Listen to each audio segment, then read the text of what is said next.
My brother and I have always been close. There wasn't a catastrophic, life-changing event that brought us together.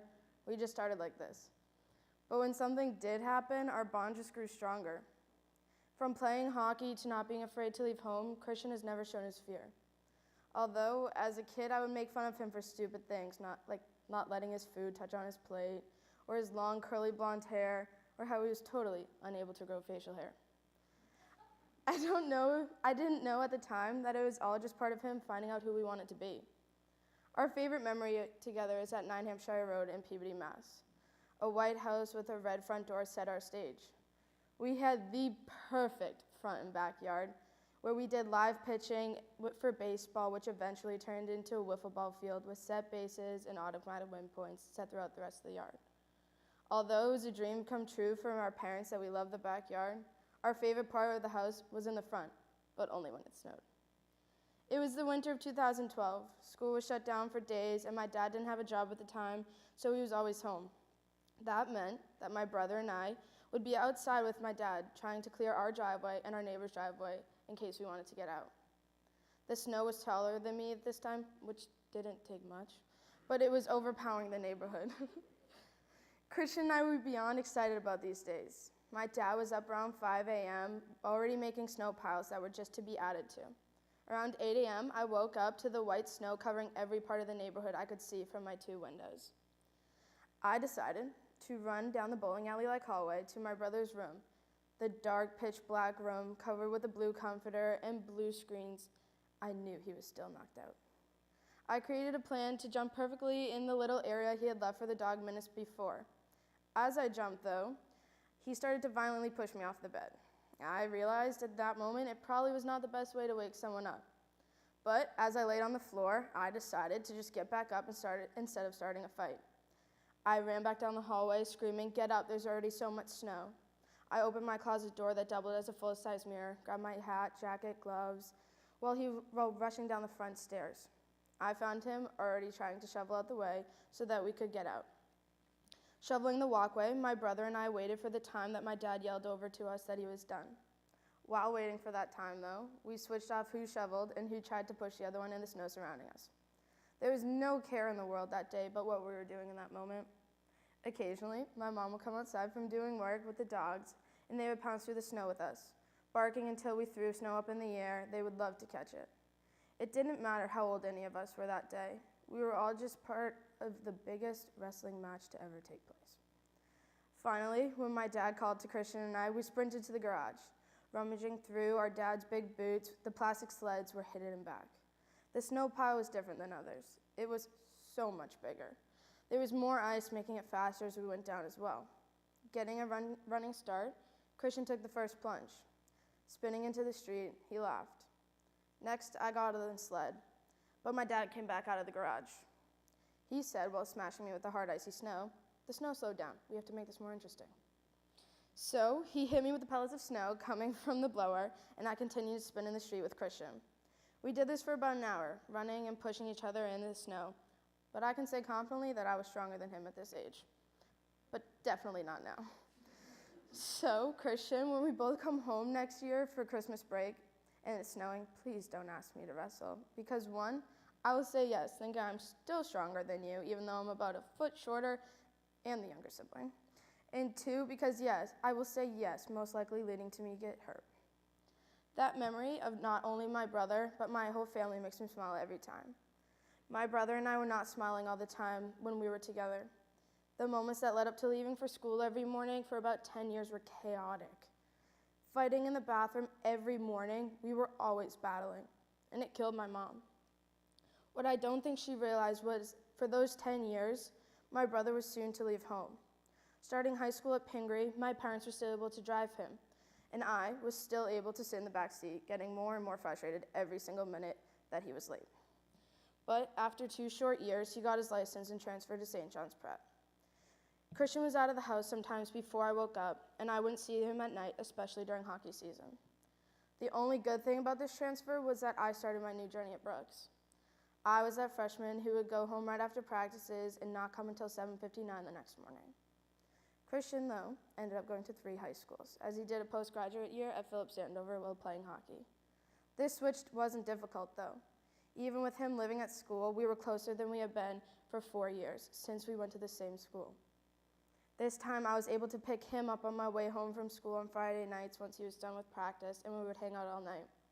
Never missing an opportunity to laugh or cuddle with our dogs, Christian and I would stay up until one of us fell asleep on the couch as many nights as we could. But things changed. He started to get into college, and he cut it down to the final 2 schools, deciding to go 3 hours north to St. Mike's or flying 3 hours south to the University of Tampa, spending his year all around in sun. I knew what he was going to choose before he did, and it killed me. My best friend was leaving me and going to a school that I wasn't going to be able to pick him up or go visit whenever I needed to just talk. He chose the plane ride, and he left home. In a way, it felt like he left me for a while. Even though I know I still have him call or text away at any time of the day, it didn't feel the same.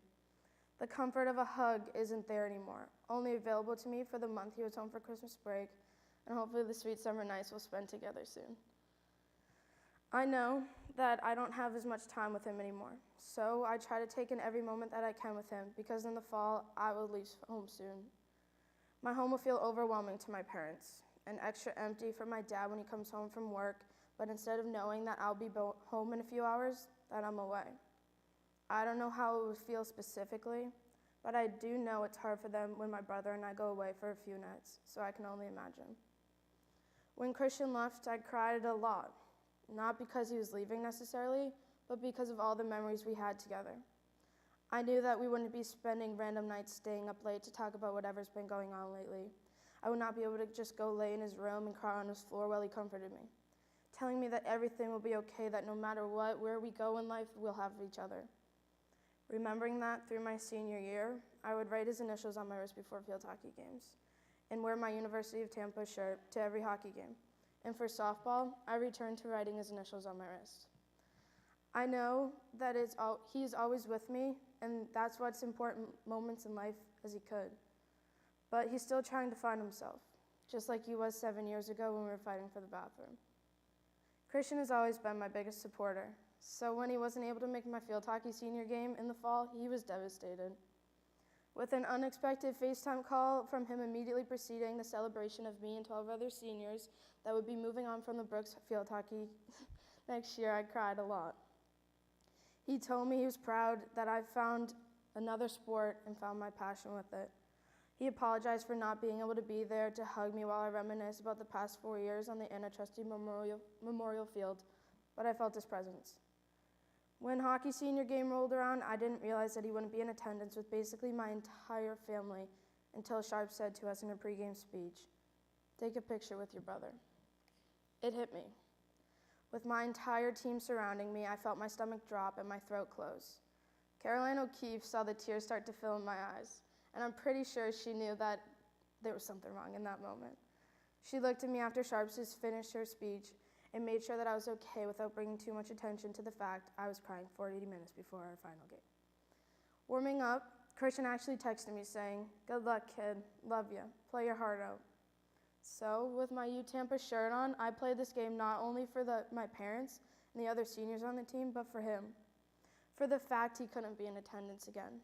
This time, I was devastated. He has been at every big game in my career, but also in my entire life. I was able to push field hockey out of my mind, but this I couldn't. It was the first time that he wasn't there in person. For me, this hurt more than when he left for school, but for the same reason. Not because I was mad at him or anything, but because it was the first. The first time he wasn't standing on the glass for a big game.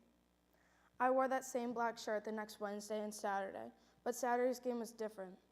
We murdered Worcester Academy in the semifinal game, and the fan section throughout was breathtaking. Preceding that final buzzer of the game, I'm last to get off the ice, as it is my final time ever playing on the Brooks surface. Giving it my final thank you, I step off the ice to see Christian standing right next to the door in his white stud-light sweatshirt. As he grabbed me, I began to sob. People even said, "Oh, look at Kukas and her dad." No, definitely not my dad, but my best friend. This was the best surprise I've ever had in my entire life. I knew something was different that whole game. I had more confidence and didn't doubt my team once. I felt overall more supported and more confident. Having my whole family watch my final 3 games I played in high school meant the world to me. The sacrifices and the time they have all put into driving me around or keeping my morale up is unbelievable. My family is my world. So, Mom, you have never pushed me to my limits.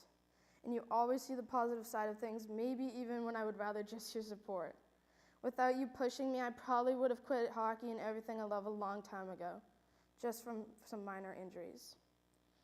Dad, you have no one to comfort me, when to hold me, when to tell me to get my head out of my ass. You're the funniest person I know, and I will never forget that you'd still take pictures of me whenever I fall asleep in the car and send them to Mom. Whenever I'm down, I just look at the permanent connection we have shown for our family and friends every day. You're my sunshine, Dad. To my best friends who have been at my side from the first day at Brooks, I'll never forget the times that we've cried, laughed, and just walked around campus aimlessly for hours, talking about whatever popped into our mind. I've never felt so comfortable around a group of people just to be myself and show no emotions. I've also never gone to so many Bruins games in the past 2 months, let alone my entire life. I will never forget any of you. To Amat, Stacy, Sharps, and Hines, thank you for pushing me to find who I truly am, even if that means playing with my field hockey stick upside down.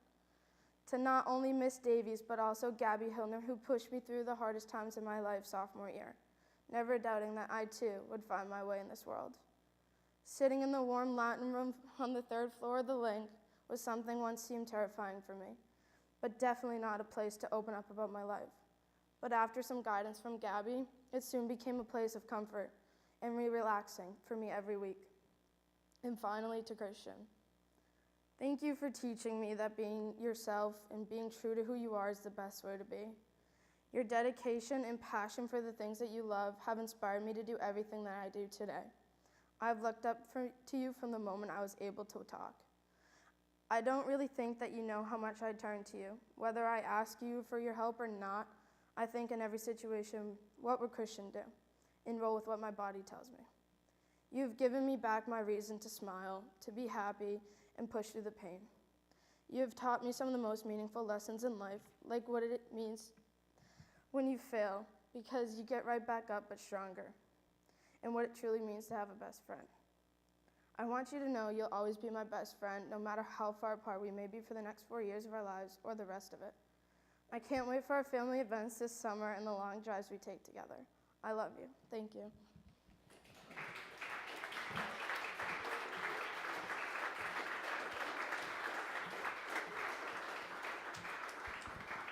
Maybe just one last round of